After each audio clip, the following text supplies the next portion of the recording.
Bom dia, nono ano. Boa tarde, boa noite. Tudo bem com vocês? Espero que estejam bem. Começar mais uma aula aqui de português. Continuar, na verdade, o assunto que vimos na aula anterior sobre retórica e argumentação. A arte de argumentar, a arte da retórica. Bom, fundada lá no período de Aristóteles, na verdade, foi um dos que deu prosseguimento a essa teoria, né? Ele que deu esse prosseguimento aí. Foi mais estudada pelos sofistas, né? Os sofistas foram os que, de fato, fizeram uma teoria engajada, né? O pessoal engajado na teoria. Então, a gente falou aí sobre a retórica, que é a arte do convencimento, né? A arte do convencimento, tá bom? E hoje vamos falar, pessoal, sobre a argumentação, tá bom? O que é que acontece, pessoal? A argumentação, gente, ela é um pouco diferente da retórica, em muitos aspectos, tá?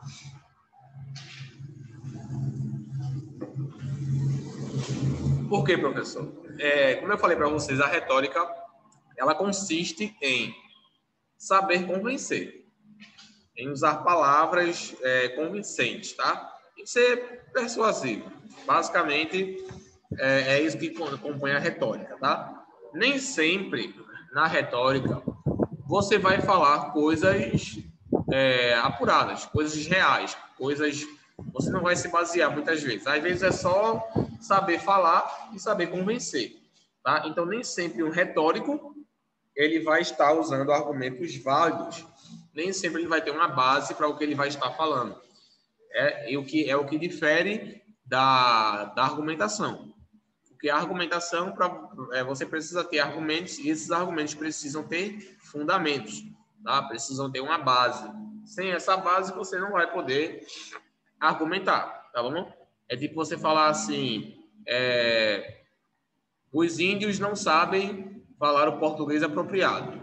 Sim, mas qual é a base que você está usando isso? Será que isso é só um preconceito linguístico ou você tem uma base para afirmar isso, tá? Então, um retórico, ele não teria argumento. Ele falaria de forma a convencer a pessoa. Já a pessoa, utilizando a teoria do argumento, né, ele vai usar bases históricas, científicas, né? Tem que ter um fundamento, beleza? Então, tem um vídeo aqui muito legal que eu queria mostrar para vocês. Depois eu vou mostrar, tá bom? Mas antes eu quero fazer uma leitura aqui sobre a argumentação. Tá bom? Deixa eu só compartilhar aqui para vocês. A gente vai fazer a leitura juntos. Juntos não é, professor? Porque eles não estão aqui, né? Eu vou ler e vocês vão me acompanhando aí.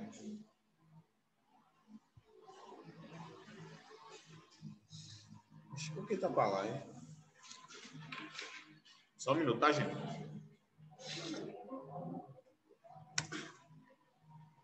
Pronto.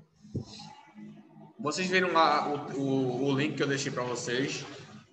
Se vocês deram uma lida lá, acho que vocês gostaram muito, porque é um texto muito legal que cita algumas características sobre a retórica, quando foi fundada, quem foram os teóricos que deram continuidade a essa teoria, etc. Tá? Vamos lá. Pronto. Então, argumentar é a arte de relacionar fatos, teses, estudos, opiniões, problemas e possíveis soluções a fim de embasar determinado pensamento ou ideia. Um texto argumentativo sempre é feito visando um destinatário. O objetivo desse tipo de texto é convencer, persuadir, levar o leitor a seguir uma linha de raciocínio e a concordar com ela. Ou seja, quando você está argumentando, você está tentando convencer a pessoa a concordar com o seu pensamento, tese, teoria, opinião. Além de você, se tem a intenção de querer convencer a pessoa, você precisa também apresentar uma solução para aquilo. Tá? Então, a arte de argumentar, ela precisa estar acompanhada da arte da solução, de você propor uma ideia ou solução para o que está sendo tratado. Tá? Então, não posso simplesmente chegar assim para você e falar, o Brasil está em crise. Eu tenho um argumento para isso, né? Economicamente falando, ele está em crise. Mas, sim, qual é a solução para isso? O que é que deve ser feito para mudar isso? Tá bom? Então, bons argumentos, eles sempre vêm acompanhados de boas soluções, certo? Ok, outra característica aqui que vocês puderam perceber é que é sempre tentar convencer o leitor, o destinatário, a concordar com você, a seguir a sua linha de raciocínio. Então, é por isso que no Enem mesmo, muita gente se complica, pessoal. Isso é muito sério, tá? Muita gente se complica, muita gente acaba tirando uma nota baixa na redação, porque às vezes foge daquilo que está defendendo, tá? Às vezes quer usar isso como é que eu posso dizer? Não tem, na verdade, uma palavra para isso, não tem um substantivo para isso. Às vezes ela foge um pouco da sua linha de raciocínio e entra em outra linha de raciocínio, desvia, dá um desvio para depois voltar. Não pode. Se você defende algo, você precisa permanecer, precisa ser constante, tá? Precisa ser algo concreto. Você não pode ficar variando o seu raciocínio. Digamos que tem um Enem, o tema da redação do Enem esse ano deixa eu ver aqui, o desmatamento na Amazônia. Pronto, desmatamento na Amazônia. Pronto, desmatamento na Amazônia. Aí você tem que propor, né, algo, tem que propor uma tese para melhorar, né, uma forma de prevenir ou até de reduzir os níveis de desmatamento na Amazônia. Então, você vai seguir, digamos assim, você vai seguir o viés da naturalidade. Ah, mas isso é normal, não sei o quê, isso acontece, todo ano acontece isso. Aí, do nada, você foge. Aí você diz lá que isso é causado porque também muito lixo, sei lá, tal. Você já fugiu do seu raciocínio, tá? A mesma coisa seria o oposto. Se você vai dizer que o desmatamento na Amazônia acontece por causa do lixo acumulado, por causa da mudança climática e tal. Aí, do nada, você foge e diz que é algo natural. Pronto, você já fugiu do seu raciocínio. Porque você argumentou em dois viés diferentes. Não pode, tá? Se você acha que o desmatamento está acontecendo por isso, então você tem que seguir aquela linha de raciocínio. Se você acha que está acontecendo por causa daquilo, então você tem que seguir aquela linha de raciocínio, tá? Você não pode fugir da linha de raciocínio que você está seguindo, tá? Você precisa permanecer ali na sua linha, beleza? Então, tomem cuidado com isso, pessoal. É um dos motivos do pessoal no Enem ter notas muito baixas, porque a redação até tem propostas boas, né? Como dissertativo argumentativo, até tem propostas boas, desenvolve bem, estrutura bem, né? Finaliza, inicia bem, desenvolve bem. Mas quando chega nessas partes aí do argumento, acaba, né, destruindo tudo. Porque segue linhas de raciocínios distintas, tá bom? Um exemplo, se fosse aqui, vamos falar sobre outro exemplo. Deixa eu ver aqui. Pensar aqui uma coisa aqui. A privatização da escola. Privatização da escola. Pronto. Aí você vai defender ou se opor. Aí digamos que você vai usar o argumento de que a escola deve ser privatizada. Então você tem que ficar nesse argumento. Se você é oposto, você não concorda, então você também tem que seguir a sua linha de raciocínio. Se você puxar, prender para um lado, tá? Por exemplo, digamos que você não concorda. Eu não concordo porque a escola é um local livre de ensino, local livre, e não pode ser articulado com questões financeiras ou ser posta sobre a responsabilidade de empresas ou empresários. Pronto, aí você está falando isso aqui, tal. Aí daqui a pouco você solta por exemplo, peraí, responsabilidades. Pronto. Aí daqui a pouco você solta porém, isso poderia até ser bom. Acabou. Você já destruiu toda a sua tese. Já destruiu tudo que você construiu. A partir do momento que você pende para outro, você já perdeu sua credibilidade. A mesma coisa se você estivesse se opondo, no caso, concordando, né? A escola deve ser privatizada para melhorar o ensino, mas a escola também é um local público, isso acabou, já perdeu seu argumento. Porque se você concorda com a privatização da escola, já está dizendo privatização, não vai ser mais um local público. Então, então você está seguindo dois viés diferentes, você não pode. Se você concorda, tem que ficar na sua concordância. Se discorda, fica na sua discordância. Não pode pender para um lado. Certo, pessoal? Não pode pender para um lado, tá? Senão vocês vão acabar perdendo aí o argumento de vocês, tá? Vocês vão acabar recebendo aí ser descredibilizado, né? Se vocês fizerem isso. Então, tomem cuidado na hora de formar os seus argumentos, beleza? Acredito que com esses dois exemplos você já conseguiu entender o que eu quis passar para vocês sobre essa questão do desenvolvimento da argumentação, tá? Então, vamos continuar aqui. Cadê? Pronto.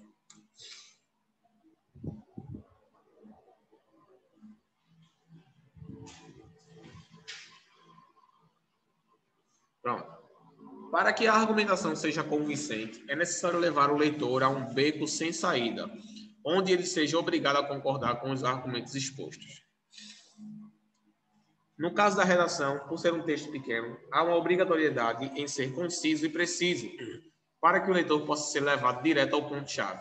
Para isso, é necessário que se exponha a questão ou proposta a ser discutida logo no início do texto, e a partir dela se tome uma posição. Sempre de forma impessoal. Gente, essa parte é muito importante. Sempre de forma impessoal. Tem gente que quer utilizar opiniões pessoais, tá? Opiniões pessoais, opiniões políticas, religiosas, não pode, pessoal. Se você está numa redação, um tema específico, você não vai usar a primeira pessoa singular. Você não vai usar a primeira pessoa, tá? Você não vai falar de eu nem de nós. Tem que ser no geral, tá? Não pode falar eu acho, não. Eu acho, não. Não é o que você acha, tá? Numa redação, principalmente dissertativo ou argumentativo, você não pode usar a sua opinião. Tudo tem que ser baseado em fatos, em dados, em comprovação, tá? Não pode ser eu acho, eu penso, na minha opinião. Não, isso não existe, tá? Você colocar o eu penso na prova do Enem é pedir para tirar zero. É pedir para o cara jogar sua redação fora, tá? Se chegar no Enem e colocar eu penso que, eu acho que é a mesma coisa dizer, ó, joga minha redação fora, não quero fazer mais não. Por favor, não coloque isso não, tá? Numa redação, você tem que se basear em opiniões públicas, dados cientificamente provados, economicamente provados, etc. Tá? Não pode ser uma opinião pessoal. Então, quando ele diz aqui, ó, sempre de forma impessoal, é isso que ele quer dizer. Não pode ter relação com seu pessoal, beleza? O envolvimento de opiniões pessoais, além de ser terminantemente proibido em textos que serão analisados em concursos, pode comprometer a veracidade dos fatos e o poder de convencimento dos argumentos utilizados. Por exemplo, é muito mais aceitável uma afirmação de um autor renomado ou de um livro conhecido do que o simples posicionamento do redator a respeito de determinado assunto. Ou seja, gente, qual é a credibilidade de David falando sobre, por exemplo, um assunto, sei lá, Free Fire, pronto. Eu não jogo isso, não tem credibilidade nenhuma. Agora, se for um jogador profissional, né, ele tiver ele já tem uma certa credibilidade, aí se eu citar ele, eu vou ter a mesma referência. É tipo, eu vou falar aqui de sei lá, desenvolvimento das plantas. Aí eu vou citar a Cássio, eu não vou falar de David, não tem nada, não sei nem para onde vai isso aí. Tá? Imagina, você está numa redação, aí fala sobre reinos lá, o reino animal, né, professor? Animal, não sei o que, tal lá. Aí eu vou citar de acordo com o que eu acho. Que eu acho o quê? Eu sou formado em ciências, por acaso, para saber? Não, eu não tenho credibilidade nenhuma. Né? Então eu vou citar alguém que tenha credibilidade naquilo. Tá? A Cássio, que é professor de ciência, ele sabe o que ele está falando. Então eu vou citar ele. Tá? Ou então algum autor renomado, né? Algum cientista que tenha conhecimento, né? É por isso que no Enem dificilmente cai em temas polêmicos, Porque quando é um tema polêmico, todo mundo vai saber discutir os argumentos. Por exemplo, falar sobre física, o pessoal vai usar Albert Einstein, né? Vai usar aquele outro lá que eu sempre esqueço o nome dele. Newton, pronto. Então, são temas que todo mundo vai saber argumentar sobre teorias de física, física quântica. Todo mundo vai saber falar sobre isso. Então, o Enem nunca vai colocar um tema desse, né? Ou então política, por exemplo. Nunca vai cair tema de política. Nunca. É impossível. Primeiro porque política é muito pessoal, tá? É difícil você debater política sem utilizar argumentos pessoais. Então, é impossível cair tema político. Nem pense que vai cair tema. Não vai cair, não, tá? Então, fiquem cientes disso. É por isso que sempre, por exemplo, ano passado, ou foi retrasado, o tema foi um negócio de cinema. Ninguém esperava aquilo, cara. Ninguém esperava aquele negócio. Eu lembro, professor, qual foi o tema do negócio de cinema, não foi? Produção artística, não sei o quê. Ninguém esperava aquilo, cara. Ninguém. Então, todo mundo ficou sem argumento. Ninguém sabia o que falar. Ninguém conhecia muitos artistas, né? Quem foca na arte cênica, né? Quem tem viés para isso, certamente teve o que falar. Quem não, ficou boiando na maionese, né? Ficou voando na maionese, porque não soube nem o que falar, não teve referência. Aí possivelmente enrolou, encheu linguiça, faz 20 linhas lá. Porque não tinha nem o que falar. Então, se atentem com isso aí, tá? No Enem e outras provas de concursos públicos aí que vocês futuramente vão fazer, vocês têm que entender que a argumentação é muito importante, porque e saber como funciona a argumentação, tá? Nada de opiniões pessoais, nada de falar coisas sem afirmação, sem ter base, nada, beleza? Então é isso que ele está falando aqui. Até porque pode até comprometer a sua redação. Se você fez uma redação massa, legal, aí chega no final, você faz uma caca dessa, vai comprometer toda a sua redação, tá? Toda a sua redação vai ser completamente comprometida por isso. Então cuidado aí, beleza? Se for citar alguém, se for falar sobre alguma coisa, cita alguém que tem renome, que tem nome naquela área, tá bom? Pronto. Uma boa argumentação só é feita a partir de pequenas regras, as quais facilmente são encontradas em textos do dia a dia, já que durante a nossa vida levamos um longo tempo tentando convencer as outras pessoas de que estamos certos. Os argumentos devem ter embasamento. Nunca deve se afirmar algo que não venha de estudos ou informações previamente adquiridas, tá? Ou seja, tem que ter uma base para aquilo que você vai afirmar, tá? Não pode fazer um estudo, uma afirmação de algo que não é comprovado, tá? Um exemplo, a teoria da... Deixa eu ver aqui. O iluminismo, né? Que o pessoal fala muito aí, iluminismo. Ah, não, de acordo com o iluminismo, não sei o quê. Isso nem sabe se existe mesmo. É uma teoria que o pessoal está desenvolvendo ainda, os filósofos aí, sei lá, religiosos. Aí, se você for mencionar isso aí, você não pode. Porque não é algo que é comprovado ainda, que existe os Illuminati, não sei o quê. Não é algo comprovado. Então, você não pode usar isso como base. Tem que ser algo que já é comprovado, que já é registrado, né? Teorias físicas, científicas. Oi?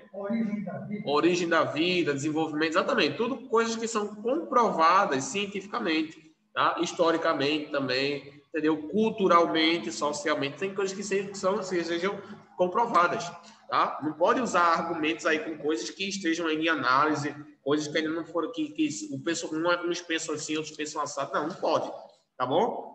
É por isso que você tem que ter muito conhecimento histórico e científico, tá? Para fazer esse tipo de prova. Não adianta só saber português, não, tá, gente? Tem que ter conhecimento do mundo, sim. É necessário, porque vão cobrar muito de vocês, tá bom? Os exemplos dados devem ser coerentes com a realidade, ou seja, podem até ser fictícios, mas não podem ser inverossímeis. Ou seja, tem que ter coerência. Olha a palavra difícil, inverossímeis. Já viram? Tem que ter coerência com aquilo que você está falando. Quando ele fala que pode até ser fictício, pessoal, ele está se referindo ao que você vai mencionar, tá? Pode até ser fictício. Por exemplo, se digamos que é uma redação sobre filmes, curta-metragens. Aí você pode mencionar um filme, né? Um filme fictício, a ficção científica, né? Que fez muito sucesso e usar ele como base. Você pode, tá bom? O que não pode é você falar uma coisa que não existe, que não tem base, que não tem comprovação, tá? E não pode ter nenhuma incoerência aí. Se você fala uma coisa, você tem que seguir aquele viés e tem que usar argumentos que vão comprovar aquilo. Imagina, você está na redação do Enem, está falando sobre a evolução, né? A evolução humana. Aí você lança o argumento de que a evolução humana não aconteceu, tá? Você discorda da própria tese que você mencionou. Imagina. Não faz sentido, cara. Você vai estar fugindo completamente daquilo que você propôs. Se você mencionou um autor, né? Porque a realidade, pessoal, é que essas provas do Enem hoje, elas costumavam ser, a correção costumava ser mais apurada e mais verídica. Hoje a realidade, né, é que muitos corrigem de toda forma. Isso pode prejudicar todos vocês.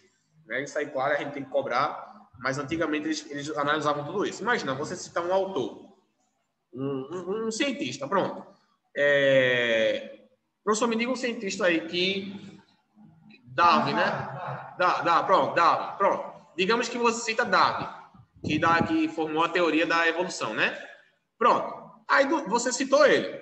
Aí lá embaixo você fala que a evolução não foi dada da forma que ele falou. Ou seja, como é que você menciona um cara no seu texto e discorda com ele? Se a gente sabe que Darwin segue a teoria da evolução, como é que você vai discordar do cara? Não pode, você vai estar fugindo daquilo que você falou. Entendeu? Então tem que ter muito cuidado com isso aí, pessoal. Vou mostrar para vocês agora um vídeo que fala sobre essa argumentação, tá bom? Assistam aí, quando terminar a gente volta aqui.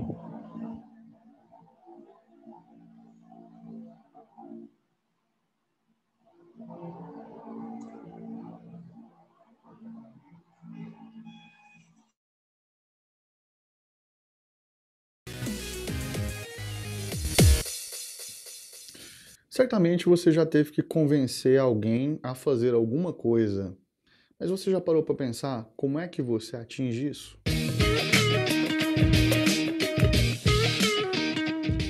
E aí, pessoa, beleza? Professor Guga Valente aqui com você mais uma vez, e hoje eu vou falar sobre a tipologia textual argumentação, tão importante na produção de textos aí do nosso cotidiano, como a dissertação argumentativa, o artigo de opinião, a resenha crítica e tantos outros textos que envolvem o nosso posicionamento. Bom, antes de mais nada, vamos fazer aqui uma definição breve sobre o que é argumentação.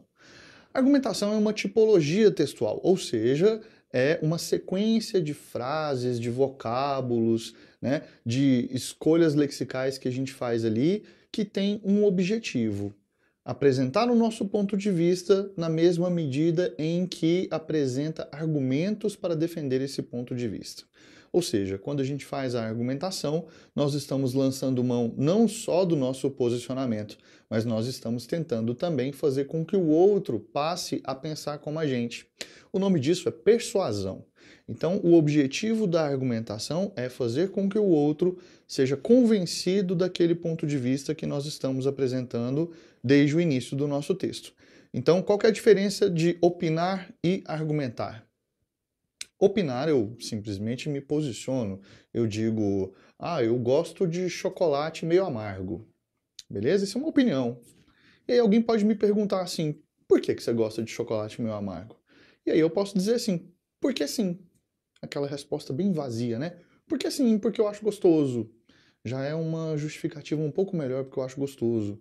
Ou eu posso desenvolver o quê? Um argumento melhor para isso. Eu posso dizer, não, porque o chocolate meio amargo, ele é menos nocivo à saúde, porque ele tem um pouco menos de açúcar, ele contém ali os elementos do cacau que são positivos para a saúde, então me preocupo muito com a saúde, por isso que eu gosto mais de chocolates meio amargo.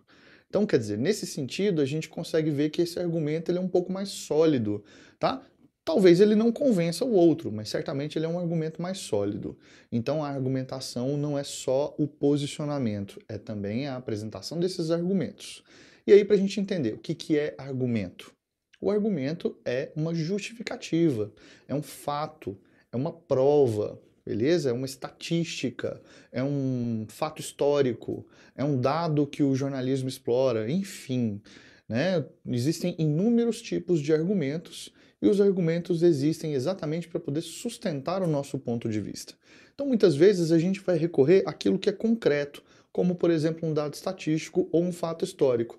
Às vezes, nós vamos exigir do nosso leitor um processo de abstração, quer dizer, nós vamos pedir para o nosso leitor acompanhar um raciocínio que a gente apresenta para ele, com o intuito de fazê-lo acreditar seja por meio de uma dedução, seja por meio de uma indução. Então, isso são, por exemplo, modos de argumentar. Aqui vai um exemplo de argumentação.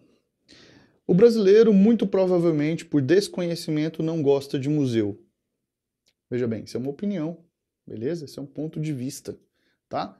Se eu simplesmente apresentar esse ponto de vista, o meu leitor pode não se convencer disso. Pode ser que ele deduza quais são os argumentos que eu vou utilizar, mas ele não vai se convencer completamente. Agora, olha o argumento.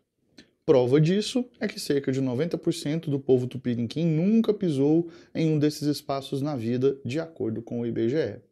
Então aqui eu recorri a um dado estatístico e a uma fonte confiável, um instituto de pesquisa bastante confiável. Então nesse caso o meu argumento sustenta a minha opinião, tudo bem? Então apresento meu ponto de vista. O povo brasileiro não gosta de museu, tá? Essa é a minha opinião. Por que eu estou dizendo isso? Porque segundo o IBGE, 90% das pessoas no Brasil nunca pisaram nesse lugar. E eles não gostam de museu por desconhecimento, né? Se eles nunca pisaram lá, não tem como eles conhecerem uma coisa. Beleza? Bom, então agradeço mais uma vez você ter me acompanhado aqui, espero que você se inscreva no nosso canal para receber as notificações toda vez que a gente tiver uma aula nova, tá? Não se esqueça de se inscrever nas nossas redes sociais, de clicar nos links que a gente colocou aqui abaixo, que vão te conduzir a outras aulas, que vão te dar uma outra possibilidade de leitura também, beleza? Eu vou ficando por aqui, agradeço demais a sua companhia e a gente se vê numa próxima aula. Valeu!